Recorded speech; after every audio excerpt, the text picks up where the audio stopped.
আর কি দেখছি। মানে প্রেক্ষাপটটা কি কোনো পরিবর্তন দেখতেছেন? আপাতত তো এসেছি, ওরকম মানে আমাদের মানে দেখা হয় নাই, সো দেখলে পরে বুঝতে পারবো যে কীরকম প্রেক্ষাপট চেঞ্জ হয়েছে। না, গত বছর তো একটা বাইন্ডিং ছিল যে এইটা করা যাবে না, এইটা করা যাবে না, এবার তো অনেকটাই মুক্ত আর কি, এই যে জি, জি। 5ই আগস্টের পরে এই বিষয়টা নিয়ে কি বলবেন? মুক্তভাবে সবাই উদযাপন করতেছে, এটা খুব ভালো লাগতেছে। আমরা ফ্রিডমভাবে উদযাপন করতে পারতেছি, এইটা মানে ভালো লাগতেছে। মানে কোনো হেজিটেশন নাই বা কোনো চিন্তা নাই কিছু পোস্ট করার জন্য বা কিছু করার জন্য। এই তো ভালো লাগতেছে, মানে ফ্রিডমলিভাবে করতেছি, এটাই তো আর কি ভালো লাগতেছে। আচ্ছা, শুধুমাত্র এই ঢাকা বিশ্ববিদ্যালয় কেন্দ্রিক পহেলা বৈশাখ, এছাড়া আমরা 31st বা জানুয়ারি এই কী বলবো হ্যাপি নিউ ইয়ারটা খুব উদযাপন করি, কিন্তু পয়লা বৈশাখ আমরা আগে সেই ঐতিহ্য বাঙালি ঐতিহ্যটা হারিয়ে যাওয়ার কারণটা কি? কারণ হচ্ছে আমার কাছে যেটা মনে হয় যে আমরা বিগত কয়েকটা বছর আমরা রমজান মাস পেয়েছি, উদযাপন করা হয়নি এই পয়লা বৈশাখটা। তো এটার জন্যই মেবি একটা গ্যাপিং এসেছিল, এখন আবার সেটা স্টার্ট হয়েছে গত বছর থেকে। ইনশাআল্লাহ এটা কন্টিনিউ হবে বাকি আদার্স প্রোগ্রামে। মানে এটার জন্য কি দেশের শিক্ষা ব্যবস্থার একটা বড় দায় কিনা আসলে? আমার কাছে মনে হয় না কোনো শিক্ষা ব্যবস্থার দায়ী আছে এখানে, আমার কাছে মনে হয় না। কেমন বাংলাদেশ প্রত্যাশা করেন?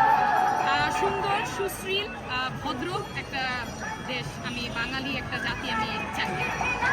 মানে এই যে বাচ্চা নিয়ে আসছেন আসলে, হ্যাঁ, এর আগে এই গত আপনি 17 বছরে একবার চিন্তা করছেন বাচ্চা নিয়ে এরকম পয়লা বৈশাখ ঘুরতে আসবেন? না, কখনো চিন্তাও করিনি, বিকজ আর উনি আমার বয়ফ্রেন্ড ছিল আগে, ওনার সাথে ঘুরতাম। উনি এখন হাজব্যান্ড, এখন বাবু, এখন মানে ডে বাই ডে ডেভেলপ হচ্ছে, আমরা দেশও ডেভেলপ হচ্ছে, তো ভালো লাগতেছে আর কি।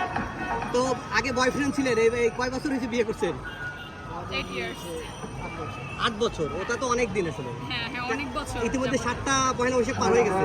না, অ্যাকচুয়ালি আমরা বললাম যে আমরা মানে লাস্ট আপনার কয়েক বছর আমরা রমজান মাস পেয়েছি, তো আমাদের মানে বিয়ের পর এই নিয়ে 3rd ইয়ার আমরা মানে আর কি উদযাপন করতেছি পয়লা বৈশাখ। না, বাবু সহ গত বছর ফার্স্ট ছিল, এই বছর 2nd ইয়ার বাবু। কেমন লাগছে? ভালো লাগছে, খুবই ভালো লাগছে। মানে ঘুরতে নিয়ে আসে প্রতি বছরই? না, হ্যাঁ, আমি প্রত্যেকটা ফেস্টিভ্যালে আমার বাবুকে নিয়ে এনজয় করি।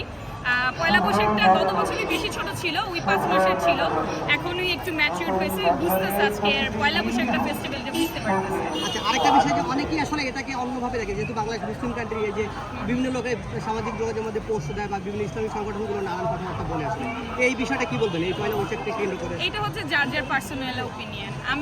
আমি নিব আমার মতো করে, আর মানে সবাই সবার মতো করে নিবে, বাট আমি তো এনজয় করি প্রত্যেকটা অনুষ্ঠান আমার মতো। হ্যাঁ, অবশ্যই উৎসবের মতো দেখা উচিত, আমার দৃষ্টিকোণ থেকে অবশ্যই দেখা উচিত। মানে উৎসবটাকে কি ধর্মের ভিতরে টানা উচিত আসলে?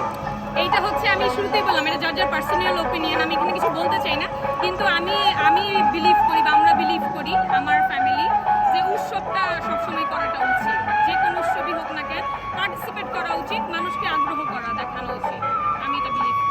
সবাইকে কি নববর্ষের শুভেচ্ছা দেন? অবশ্যই সবাইকে অনেক বেশি নববর্ষের শুভেচ্ছা। বিগত বছর থেকে যেন এই বছর আরো সুন্দর মতো যায়, এটাই আশা করি, প্রত্যাশা করি। ধন্যবাদ। Thank you.